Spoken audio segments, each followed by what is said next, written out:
before we get to TMJ. And in these latter stages, you probably only find one developing tooth on any one slide.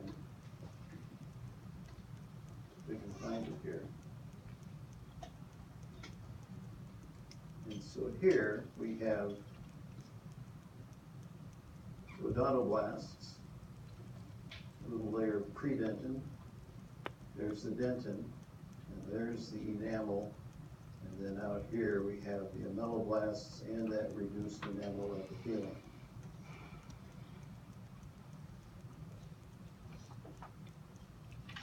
So there's that reduced enamel epithelium, the ameloblasts. There is the enamel that's forming, dentin, lighter staining predentin, and then the odontoblasts, and then the dental papilla. Some textbooks would call this the dental pulp, since we now have mineralized tissues. Then as we come down here, you can see the outer enamel epithelium as it approaches and fuses with the inner enamel epithelium. So there is Hertwig's epithelial root sheath. Sometimes it can be very short, especially if you're looking at incisors and canines, as that root is growing. In this case, we have this nice diaphragm being formed.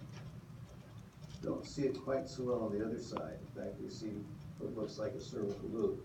That's going to form the diaphragm over this way as well. So in this case, we only see one aperture, one hole,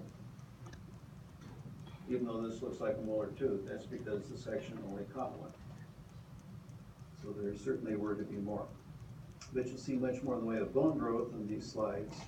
And again, you can look for osteoclasts and osteoblasts.